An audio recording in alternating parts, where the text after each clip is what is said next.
ఓం శ్రీ గురుభ్యో నమ. ఓం శ్రీ మాత్రే నమ. శుక్రగ్రహము సుఖాన్ని, భోగాన్ని, సౌఖ్యాన్ని, ధనాన్ని, లగ్జరీ లైఫ్ని ఇచ్చేది శుక్రగ్రహం. ప్రధానంగా శుక్రుడు సప్తమ భావకారకుడు, అంటే కళత్రకారకుడు. వివాహం అనేది ప్రతి మనిషి యొక్క జీవితంలో ప్రధానమైన ఘట్టంగా చెప్పుకుంటాం మనం. సప్తమ భావాధిపతి శుక్రుడు, అంటే వివాహాన్ని జరిపించేవాడు. కొన్ని కోట్ల మందికి కూడా వివాహాన్ని జరిపించే కారకుడు ఎవరు అంటే శుక్రగ్రహం. అంటే శుక్రుడు కొంతవరకు ధనాన్ని ఇస్తాడు, పరిపూర్ణంగా వివాహాన్ని ఇచ్చేవాడు. సుఖము, సౌఖ్యము, నిద్ర, వాహనాలు, బంగారు నగలు, మంచి దుస్తులు, కళలు, సినిమాలు, డ్రామాలు, అలానే ఛానల్స్, కాస్మెటిక్స్ సంబంధించినవి, బంగారు నగలు, దుస్తులు, ఇలాంటివి మొదలుగానవన్నీ ఇచ్చేది ఏంటంటే అందాన్ని ఇచ్చేది కూడా శుక్రగ్రహమే. శుక్రుడు జూలై 16 నుంచి 26వ తారీఖు వరకు కూడా శుక్రుడు పుబ్బా నక్షత్రంలో సంచారం చేస్తుంటాడు. ఈ పుబ్బా నక్షత్రంలో సంచారం చేయటం వల్ల మనకి ఎలాంటి ఫలితాలు జరగబోతున్నాయి? పుబ్బా నక్షత్రానికి అధిపతి శుక్రుడు. ఏదైతే శుక్రుడు పుబ్బా నక్షత్రం తన సొంత నక్షత్రంలో ఉండటం వల్ల గోచారరీత్యా మేషాది ద్వాదశ రాశుల వాళ్ళకి ఎలాంటి ఫలితాలు జరుగుతున్నాయో, వాళ్ళు ఎలాంటి రెమెడీస్ చేసుకోవాలో తెలుసుకోవాలి. గోచారరీత్యా ఏమిటి అంటే, ఎవరైనా సరే జాతకాన్ని గోచారరీత్యా మనం చూసుకునేటప్పుడు తన సొంత రాశి నుంచి శుక్రుడు 1వ స్థానంలో కానీ, 2వ స్థానంలో కానీ, 4, 5 స్థానాల్లో కానీ, 8, 9, 11 స్థానాల్లో శుభత్వాన్ని ఇస్తాడు. మిగతా స్థానాల్లో అశుభత్వాన్ని ఇస్తాడు, అంటే చెడు చేస్తాడని అర్థం.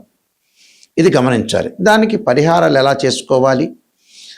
శుక్రగ్రహం వల్ల మేషాది ద్వాదశ రాశుల వాళ్ళకి ఎలాంటి ఫలితాలు జరగబోతున్నాయో తెలుసుకుందాం. కుంభరాశి వారికి ఏ విధంగా ఉండబోతుంది? కుంభరాశి వారికి 10 రోజుల పాటు కూడా వాళ్ళకి సప్తమ స్థానంలో శుక్రుడు యొక్క సంచారం వల్ల అధిక కోపం బాగా పెరగటం ఒకటి, అధిక కోపంతో మాట్లాడిన ప్రతి వాళ్ళతోటి కూడా పరిహాసంగా మాట్లాడటం, అలానే కష్ట నష్టాలు ఎదురుకావటం, స్త్రీ సంబంధమైన విషయాల్లో కొంత అలజడి, అలానే ఆరోగ్యపరంగా ఇబ్బందులు, రహస్య అవయవాలకు ఏదైనా సరే ఆరోగ్యపరంగా ఇబ్బందులు, భార్య తరఫున బంధువులతో కొన్ని బాధలు కలగటం ఒకటి, కుటుంబంలో అశాంతి, అకాల భోజనాలు కలిగే అవకాశాలు ఎక్కువ ఉంటాయి.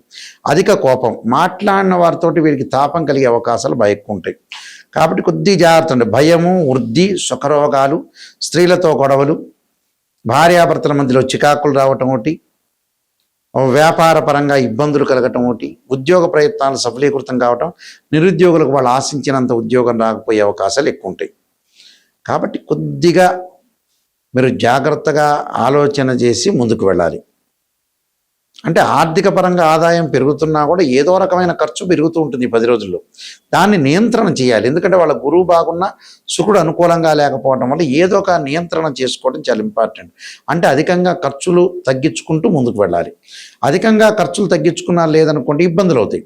అయితే విద్యార్థులకు అనుకూలమైన కాలం విద్యార్థులకు అనుకూలంగా ఉంటుంది. ఎలాంటి వ్యాపార పరంగా వీళ్ళు ఏదైతే బంగారు జ్యువెలరీ షాప్ వాళ్ళకి కానీ, బట్టల షాప్ వాళ్ళకి కానీ, రత్నాలు కానీ, కాస్మెటిక్స్ వాళ్ళకి, ఇలాంటి వాళ్ళందరికీ కూడా వ్యాపారం అనేది బాగా సాగుతుంది.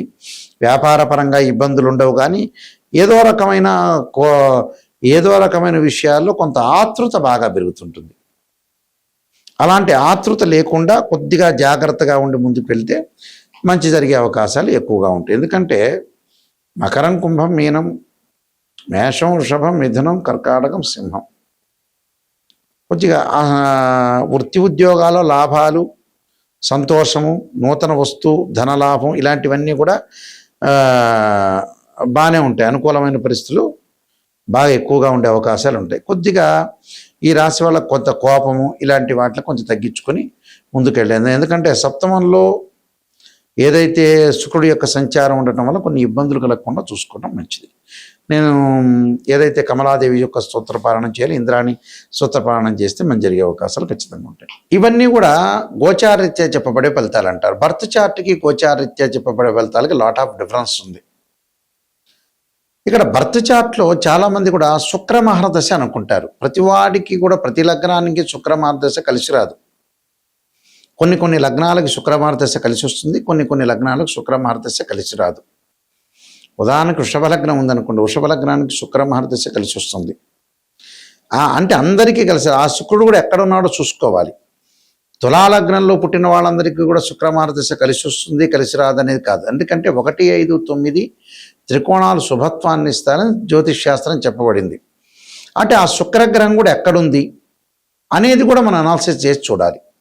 ఒక జాతకాన్ని అనాలిసిస్ చేసేటప్పుడు ఖచ్చితంగా భావాధిపతులు, రాశ్యాధిపతులు, ఆ రాశిలో ఉన్న గ్రహాన్ని కూడా చూడాలి. భావాధిపతులు చాలా ముఖ్యమైనవి. అంటే తనుభావాధిపతి రవి, ద్వితీయ భావాధిపతి గురువు, తృతీయ భావాధిపతి కుజుడు, చతుర్థ భావాధిపతి చంద్రుడు. ఇలాంటి భావాధిపతుల్ని అనాలిసిస్ చేయాలి. పంచమ భావాధిపతి గురువు. అంటే భావాధిపతుల్ని అనాలిసిస్ చేయాలి, రాస్యాధిపతులను కూడా అనాలిసిస్ చేయాలి. అలానే అక్కడ ఉండే గ్రహం కూడా ఏంటి, దాని యొక్క దృష్టి ఏంది, నీచన పరమనీచన, ఏమన్నా గజకేశ్వర యోగాలు, చంద్రమంగళ యోగాలు, లక్ష్మీ యోగాలు, రవిబుధాదిత్య యోగాలు, ఎలాంటి యోగాలు ఉన్నాయి జాతకంలో. 300 కాంబినేషన్స్తో ఉన్న యోగాలు ఉన్నాయి ఆస్ట్రాలజీలో. దానిలో కూడా కేపీ సిస్టమ్ అని, బివి రామన్ పద్ధతి, వైదిక ఆస్ట్రాలజీ అని చాలా రకాలుగా పద్ధతులు ఉన్నాయి.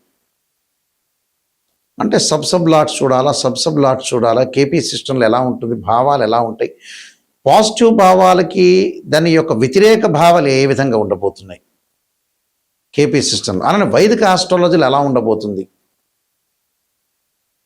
ఇలాంటివన్నీ కూడా ఆస్ట్రాలజీ పరంగా నిజం తెలుసుకోవాలి. చాలామంది కూడా ఆస్ట్రాలజీని అప్రోచ్ అయిన తర్వాత నిజం తెలుసుకోరు. వీళ్ళు అబద్ధాల ముసుగులు, అసత్య ముసుగుల్లో ఉంటారు వీళ్ళు. దానివల్ల ఆస్ట్రాలజర్స్కి జరిగేది ఏం లేదు. క్లయింట్కే, మా దగ్గరకు వచ్చిన కస్టమరే మోసపోయినట్టు అవుతారు. నిజాన్ని తెలుసుకుంటేనే మీకు నిజం తెలుస్తుంది. ఎందుకంటే ఎక్కడైతే ప్రపంచంలో ఒకటే ఒక సత్యం ఉంది. మీరు ఎన్నిసార్లు తిరుపతికి వెళ్ళినా, ఎన్నిసార్లు శ్రీశైలంకి వెళ్ళినా, ఎంతమంది ఆస్ట్రాలజీ తెలుసుకున్నా కూడా నిజం ఏంటంటే ఎక్కడైతే నెగిటివ్ ఉంటుందో దాన్ని మనం పాజిటివ్ చేసుకుంటేనే లైఫ్. అది గనక లేకపోతే జీవితంలో ఎన్నిసార్లు టెంపుల్కి వెళ్ళినా, ఎన్నిసార్లు తిరుపతికి వెళ్ళినా, ఎన్నిసార్లు శ్రీశైలంకి వెళ్ళినా కూడా భగవంతుడి దగ్గరికి వెళ్తున్నాడనే ఒక లెక్క క్యాల్కులేట్ మాత్రం ఉంటుంది. కానీ భగవంతుడి దగ్గరికి వెళ్ళడం తప్పనేది ఏం లేదు. భగవంతుడి దగ్గరికి వెళ్ళాలి, ప్లస్ నెగిటివ్ని పాజిటివ్ చేసుకోవటం ఎలాగా. ఆయన యొక్క అనుగ్రహం ఉంటేనే మీకు నెగిటివ్ని పాజిటివ్ చేసుకోగలుగుతారు. కానీ మనం కూడా గమనించాలి, అసత్యం అనేది ఎప్పుడు కూడా సత్యదూరం అంటారు. నిజాన్ని తెలుసుకుంటేనే చాలా మంచి. నిజం నిప్పు లాంటిది. నెగిటివ్ని తెలుసుకోండి, ఆ నెగిటివ్ని పాజిటివ్ చేసుకోవటం ఎలా, దాన్ని ఓవర్కమ్ చేసుకోవటం అనేది తెలుసుకుంటే మీరు జీవితంలో కంప్లీట్ మ్యాన్ అయినట్టే. ఎందుకంటే చాలా ఇంపార్టెంట్ ఇవి.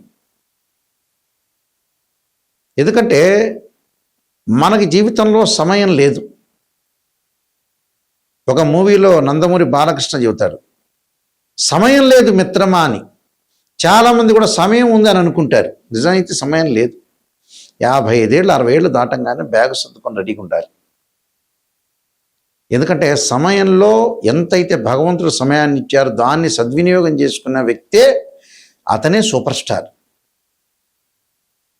మిగతా వాళ్ళందరూ అట్టర్ఫెయిల్ స్టార్స్ అని అర్థం. ఓపెన్గా చెప్పాలంటే జాతకాన్ని నిజం తెలుసుకోండి, దాని యొక్క పరిహారాలు చేసుకోండి, జాగ్రత్త పడండి. నేను నెంబర్ ఆఫ్ ఆస్ట్రాలజీ బుక్స్ రాశాను. అందులో కాలసర్ప యుగము, కాలసర్ప చంద్రిక, రాహుకేతువులు, ఛాయాగ్రహాలు, అలానే పుత్రగణపతి వ్రతము, స్వప్నశాస్త్రము, వివాహ మార్తాండము, అలానే జాతక చంద్రిక, సర్వదేవతా గోత్రములు part 1, part 2, prediction of astrology, transit of results, అలానే బృహత్ పరిహార సింధు, అలానే బృహత్ పరిహార సింధుతో పాటు నవగ్రహ దోషాలు పోవడానికి దశమహావిద్యలు, ఇలాంటి నంబర్ ఆఫ్ ఆస్ట్రాలజీ బుక్స్ రాశాను. ఇవన్నీ కూడా మా దగ్గర దొరుకుతాయి, లభ్యమవుతాయి. రాజమండ్రిలో కోటగుమ్మం సెంటర్లో మోహన్ పబ్లికేషన్ వారు ఉంటారు, వారి దగ్గర కూడా ఈ పుస్తకాలన్నీ కూడా లభ్యమవుతాయి.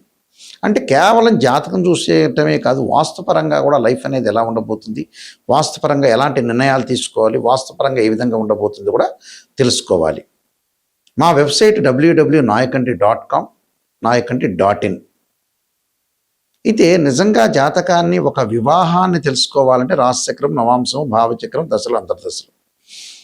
సంతానం కలగట్లేదు అని అంటే సంతానకారకుడు గురువుని చూడాలి. రాశిచక్రము, సప్తమాంశము, భావచక్రము, దశలు, అంతర్దశ, సూక్ష్మదశ, ప్రాణదశలు, ఇలాంటి మ్యాథమెటికల్ క్యాలిక్యులేషన్ వేయాలి.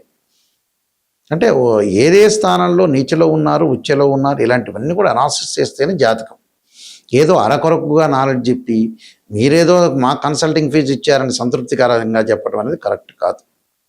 ఎవరైనా సరే నా దగ్గరికి వచ్చేవాళ్ళు నాయకంటి గారి దగ్గర మేము బాగుపడాలనే వ్యక్తులు మాత్రమే నాకు ఫోన్ చేయండి.